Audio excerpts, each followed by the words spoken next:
Hi, folks. It's Dr. Christine Sauer here with another episode of Sparkles for Mental Health, Personal Growth in 5 Dimensions.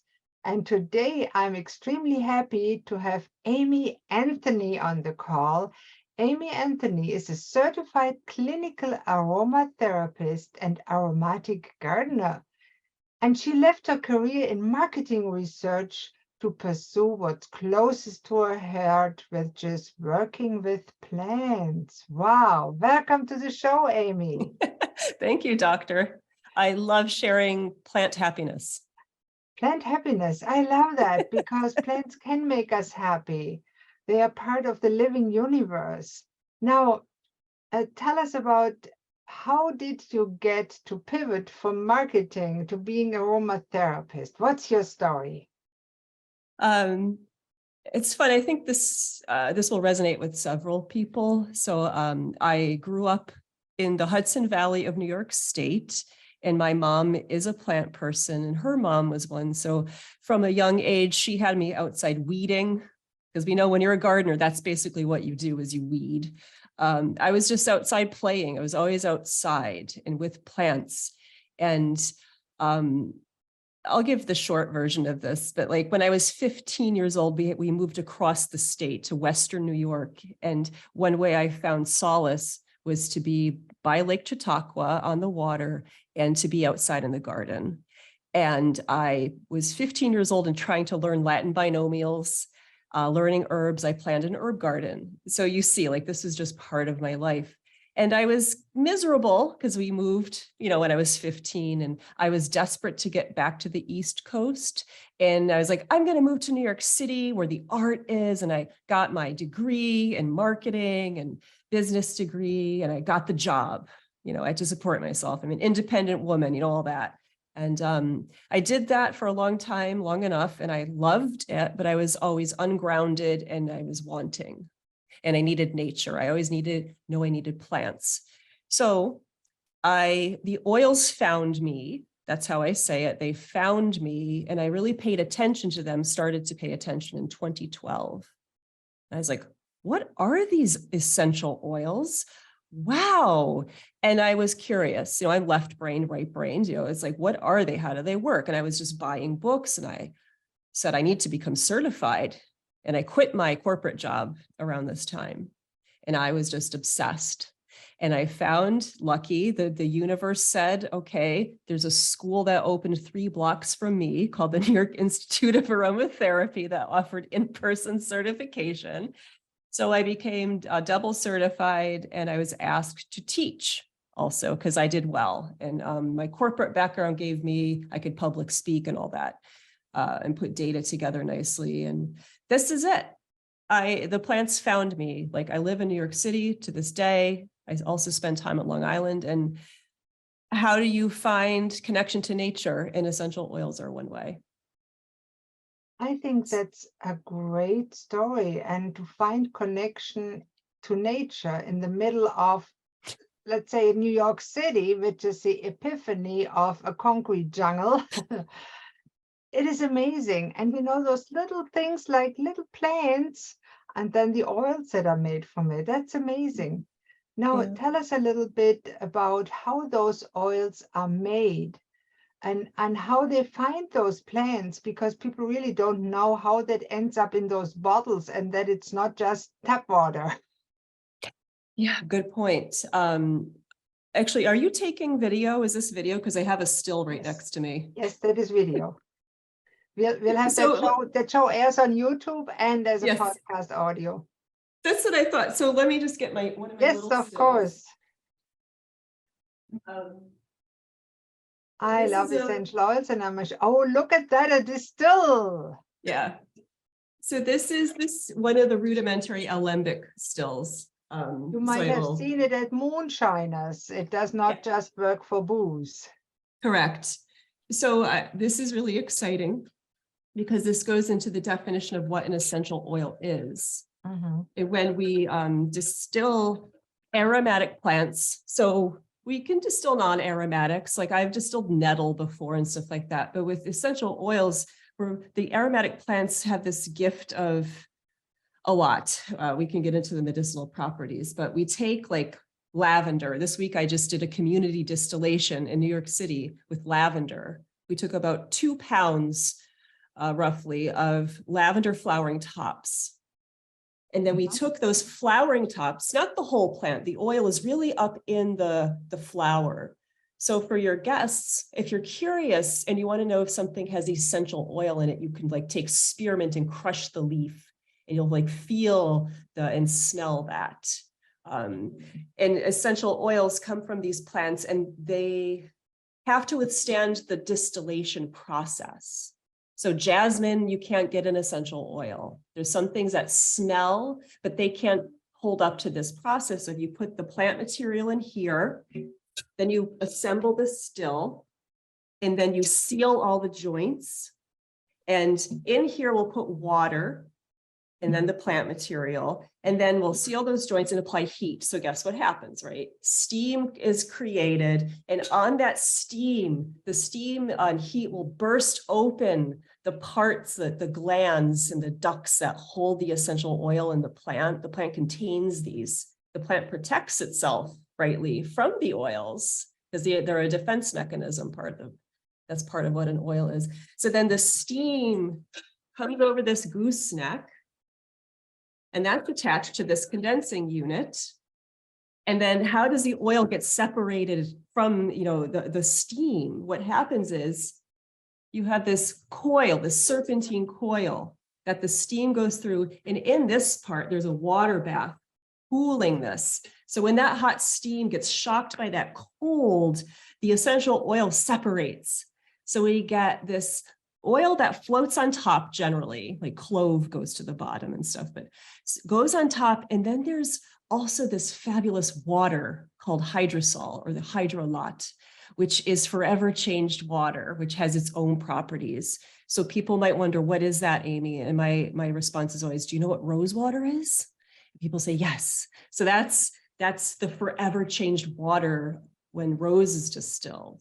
So it's a beautiful process. I really can feel your excitement, your admiration of that process and the plants, and how we really distill the essence of what the plant stands for and put it into a little bottle. Yeah. So now it comes in different brands, and you already told me that you are not brand specific. Mm-hmm. Are there differences when you go to the supermarket and look, or drugstore, health food store, when it comes to essential oils? Where should somebody look for it?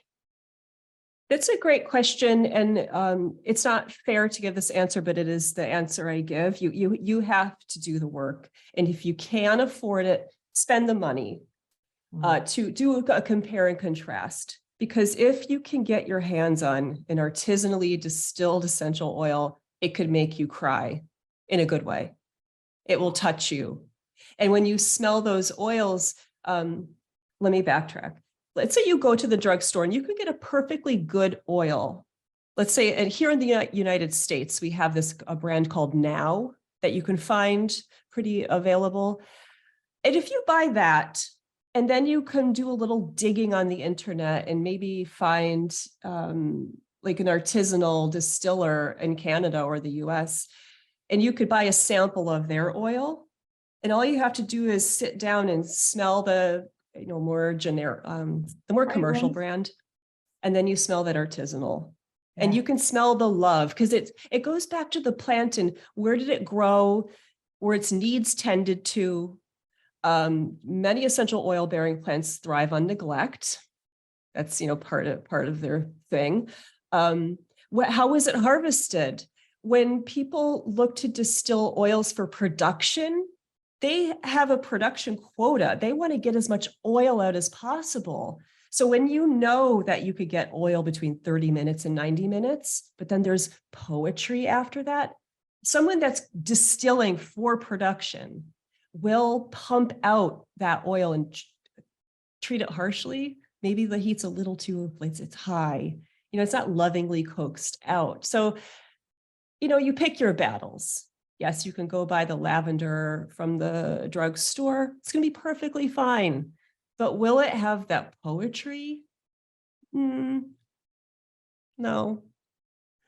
Yeah, coming from Germany, where homeopathy is still very prevalent, and I know it's also in North America, and the love that goes into a product, the energy, although we don't know what it is yet or never, I don't know.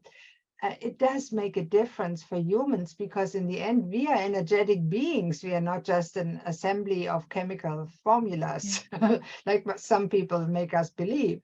We are much more complex like that. And plants are also very complex. They have feelings, they have energy. I've seen Kirlian photography of plants. It's amazing.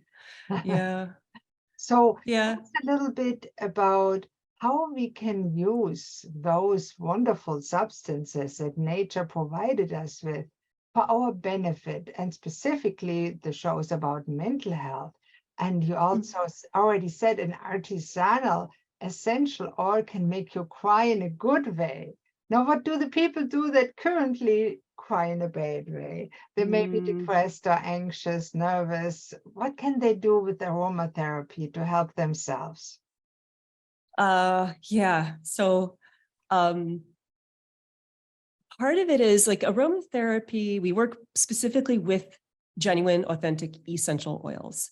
We are not working with, just to be clear for everyone, we're not working with synthetics, adulterated stuff. It's genuine, hopefully harvested, that single source botanical, it's distilled, and there you go. So even though we can, with aromatherapy, work topically, it's often through massage, or we can get into working with aches and pains and really physical ailments, I find, and I've learned over the years especially, olfactory aromatherapy is where it's at for emotions and working with the whole person. And that honors the plants, because when we are distilling, we are taking hundreds or kilos of plant material, and we are distilling that to this highly concentrated, tiny bit of essential oil we get out of all of that biomass that's collected and distilled, and we just get that little bit of oil. So to honor that, less is more. So many people diffuse essential oils, which is fine, but I am a proponent of keeping it really personal. And regardless of the oil, we can get into some greatest hits, but olfactory aromatherapy, smell from the bottle, put on a cotton pad. Something I just started doing that I learned from an artist friend, their name is Chokra, to give them some credit. They're from the UAE. Take a little string, like a cotton string or twine, and put 1 drop of oil on it, or a blend, because I like to blend. And then you tie that string on your wrist, and then you could Oh, smell it. Easy, because often I'll say take a cotton pad, but then they're like, what do I do with that, Amy? Well, you could put in your pocket, but I like the string. This is something I just started. I gave out to a community workshop last week, and I volunteered for over 10 years at a soup kitchen for every Thursday. I was giving that out to guests on a string. People are very receptive. But so smelling is very powerful, or diluted and putting in a roller ball. People have probably seen the roller ball. I'm a fan of that.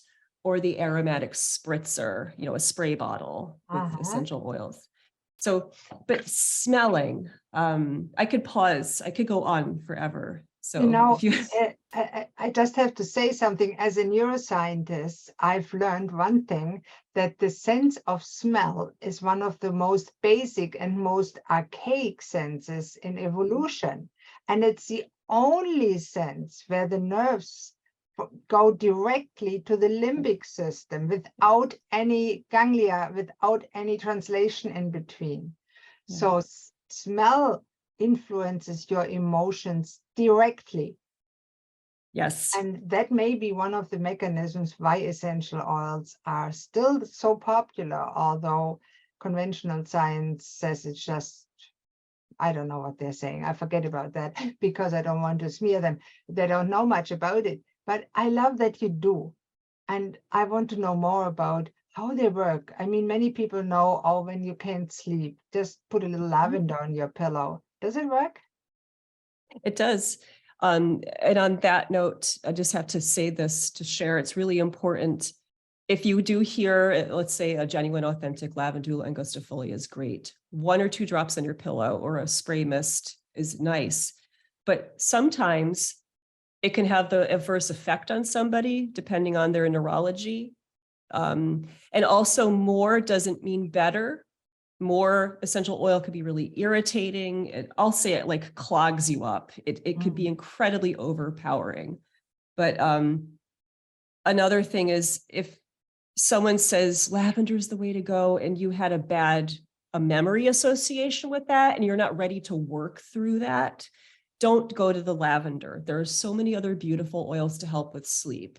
So I want to share that with your listeners because that's important. Because if someone says, I heard lavender works, but it's not working for me, guess what? That's okay, because we're all different. But something I think is important that you already touched on is I call it the 5-layer cake of essential oils and how we work with them. And we do, there's smell is the most basic sense. It's so chemical based and it touches and works intimately with our neuroreceptors. But also we're getting more research thanks to cannabis, which is terpene based, and the essential oils are terpene based. We know that when we're breathing these in, we breathe them and they go into our bloodstream through our lungs. And we know we have the direct connection to the limbic system and like basic raw emotions, memory. And also there's more research in that some of these components can bind near receptor sites and influence neurotransmitters. And I saw some research recently that like Roman chamomile works with oxytocin. There you go. Interesting, right? So because these are so small, they are so influential that they, again, like I said, bloodstream, there's neurotransmission physically, like with the neurotransmitters. And I learned in school, like they potentiate neurotransmission because we still don't really know. You know, But we know about that much of brain scenes, and there's so much I can't even get high enough with my arms. Yeah. We know a tiny percentage, if even that. We think we know so much, but in our reality, we know nothing. You know what my mother always said? To know how little you know, you have to be pretty smart. Yes. Thank you, Mom. God love her. Yeah, God love her. But the thing, if people find this frustrating, because a lot of people still think essential oils are woo-woo in some sense, but I've learned, thanks to my great teachers and through self-teaching, sit with the oil and smell it. Or you can start this way. Roman chamomile essential oil is very sedative for most people. It's like someone comes and mom comes and puts a blanket over you, like a big cottony blanket. And you're just like, oh, okay, time to sleep. So one thing you could do is brew a cup of Roman chamomile tea, not the German, because German's calming, but not as sedative. Drink the tea and notice what happens. We call that attunement in herbalism. You know, you probably know that term. So if you drink the tea and notice what's happening, interesting. You could also do that with the essential oils. You take that bottle of Roman chamomile, Anthemis nobilis is the old Latin name. And you could put 1 drop on a cotton pad or that string, like I said, and you sit for 3 to 5 minutes and you get over what's it smell like? I don't like this. You try to tune into your body. And the essential oils, I love when I heard this, when we distill the plant material and we get the scent, we make the intangible tangible through that essential oil, that physical representation. And we want to make your emotions tangible. We want to embody. So if you smell the oil and you say, where's it going? Is it going in my head? Did something move? Did something open? Is it sinking to my belly? Some things will go to the lungs. Some things go down deep into the lower pelvic bowl. Yes. And that's how you work with an oil. Like that's the deep aromatherapy. You know, and it is kind of a meditation on oil or with oil. I like that. Yeah, it really is. And I think that potentiates the effect of the oil because it aligns it kind of with your mind and with your whole body. I like that.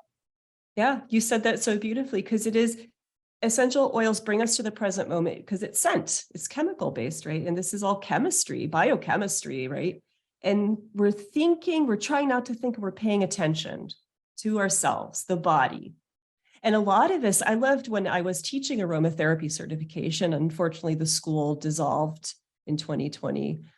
But I've had students come in that were like successful business people, all this, and they're like, oh, I'm paying attention to my body, right?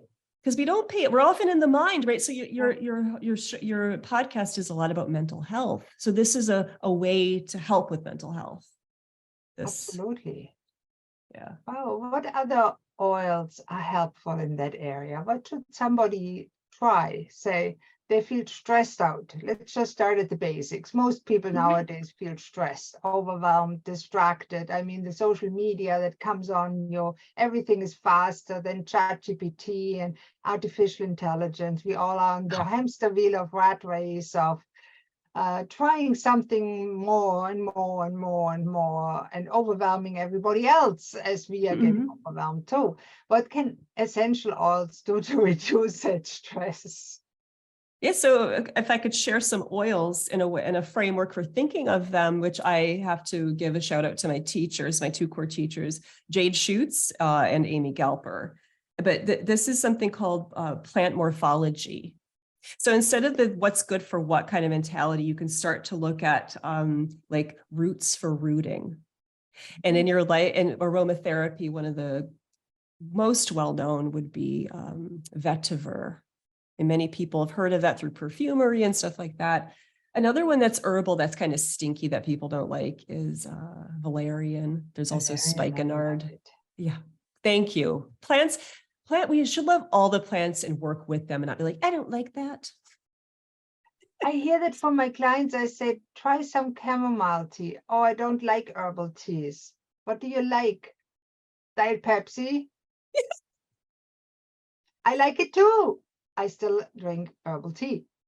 Yeah. You can train your brain to love the things that love you back. So yeah, maybe that would be a better approach.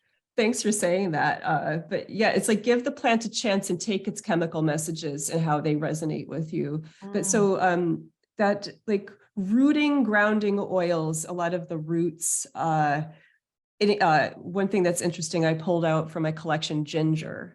Ginger is very fortifying. It's a classic, one of the oldest plants in medicine, dare I say, that was traded around the world. Ginger can be incredibly stabilizing and fortifying, and you can smell it.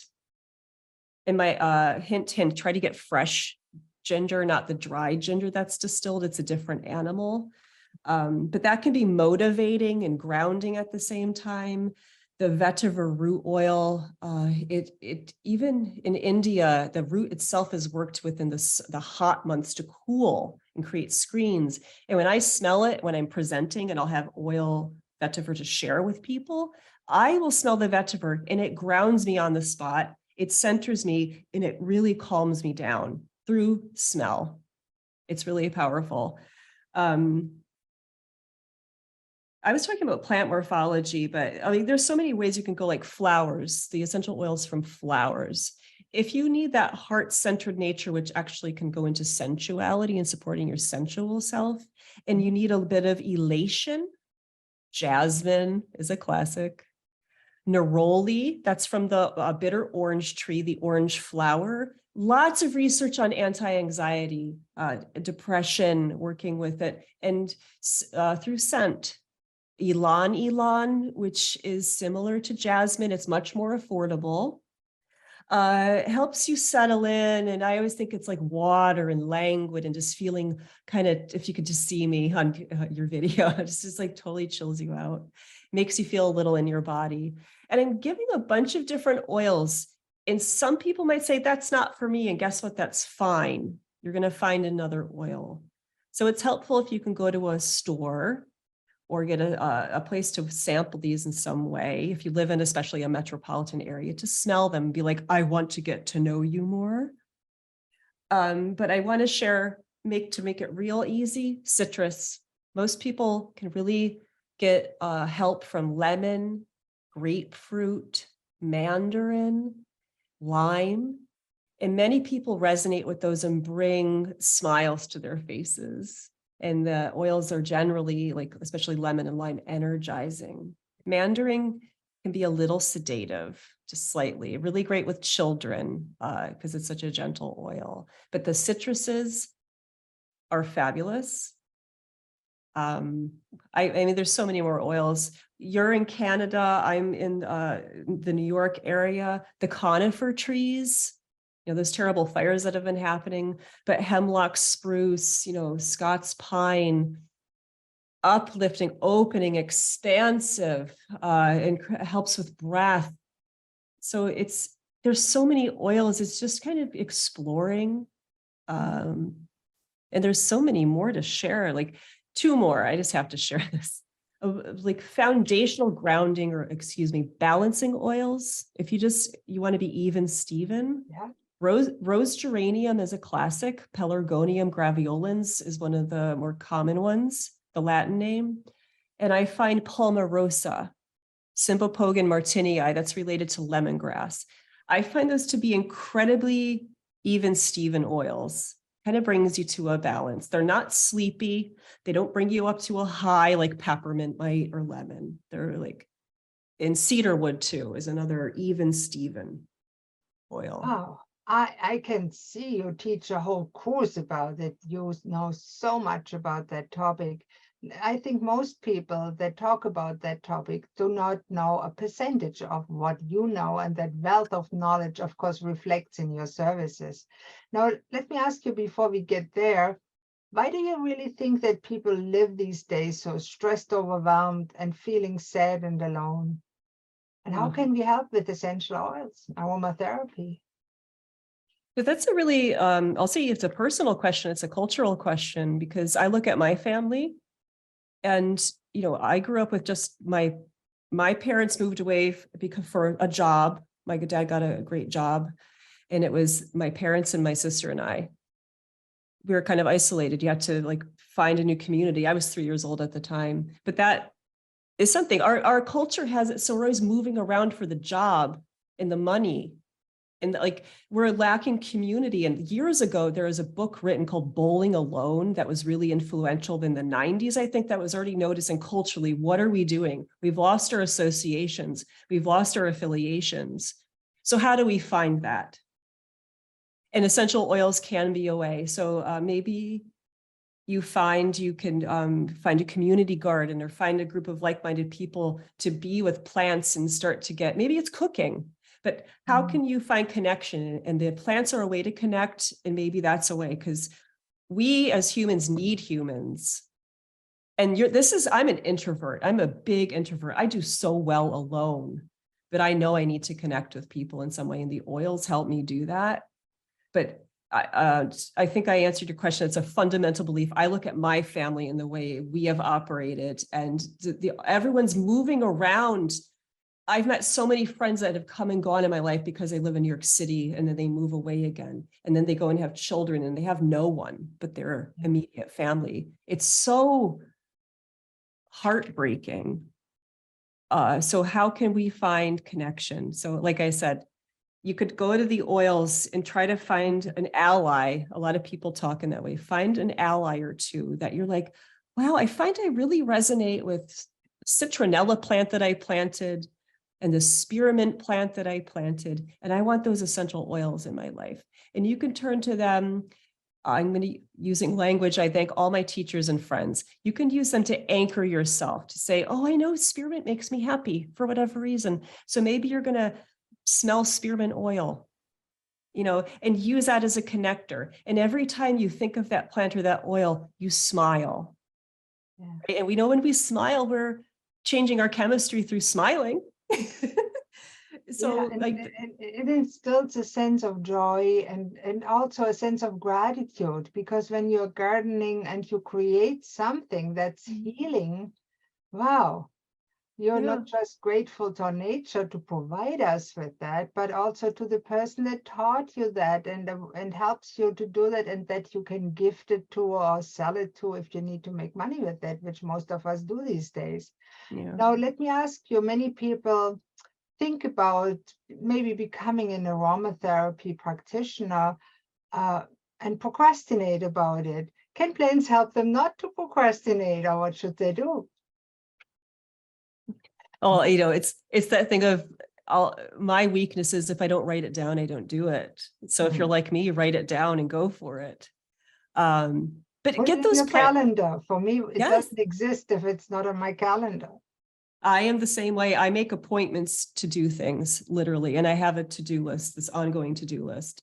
But I hope my excitement's contagious. If you can get excited about a plant, and I have to give a shout out to a book that I try to share as much as possible.